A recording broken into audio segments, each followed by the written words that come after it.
Cardiac cycle and heart sounds.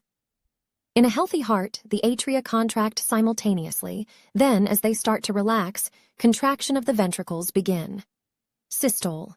Systole means heart contraction. Diastole. Diastole means heart relaxation. 1. What is cardiac cycle?